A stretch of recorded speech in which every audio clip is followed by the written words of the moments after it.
about what's going on in the international papers. A lot of focus on Saturday's historic presidential election in Afghanistan. That's right. William was just telling us about that. Let's take a look at the front page of the Wall Street Journal. It talks about how Afghanistan is determined to get the ballot boxes through, taking no chances.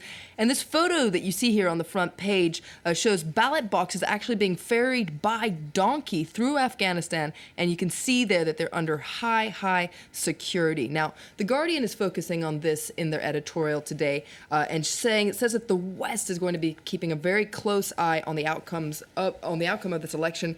And it points out that ever since the U.S. and its allies went into Afghanistan 12 years ago, they've been asking this question: can we make Afghanistan more like us? And they've prescribed big changes to the country, from women's rights and elections to things like mobile phones and soap operas. But this editorial points out that Afghanistan is a very hard clay to mold. It hasn't worked before. Hasn't worked before, exactly. This article points out that the Russians failed, the British failed, but it's a little bit hopeful, and it says it's hard to resist the feeling that not so much the outsiders have changed Afghans, but Afghans, responding to the chaos around them, they have changed themselves. But it points out that a great deal rests on the outcome of these elections.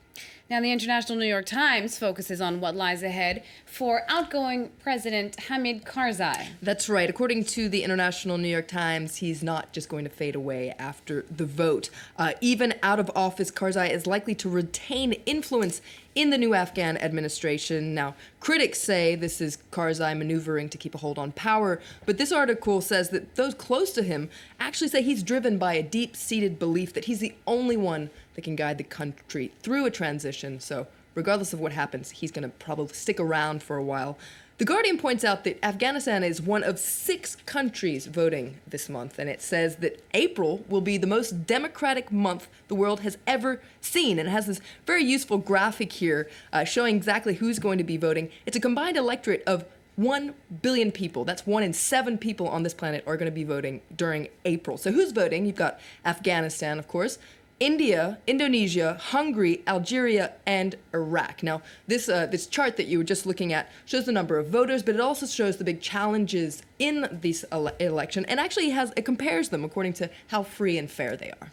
Now, the Indian elections, of course, are getting a lot of attention in the Indian press. That's right. There's an interesting article in The Hindu that points out how this election is being described by analysts as one of the most important in decades. And this article says that as election fever grips the nation, all sorts of election-based games are popping up on people's smartphones. They've basically been developed to entertain people during this election season.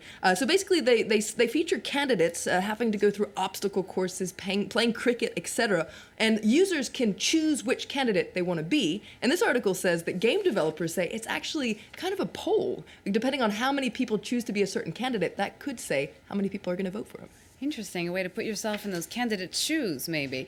Let's move stateside. A lot of reactions to Wednesday's deadly shooting in Fort Hood, Texas. That's right. As you can imagine, it's getting a lot of attention in the local press. I've pulled out the editorial from the Dallas Morning News saying there are too many questions and not enough answers. It points out that people were very quick to draw comparisons to another recent shooting at Fort Hood. That was in 2009. 13 people were dead when Nidal Hassan opened fire. This article says, while it's logical to connect the two shootings, take care not to miss the bigger point. 2009 was a terrorist attack. In this case, it seems that the shooter was mentally unstable. And this article actually calls for the military to really study mental illnesses more closely. It's careful to point out that mental illness rarely manifestates itself in mass killings, but killings often do result from mental illness, and so the military should take a closer look.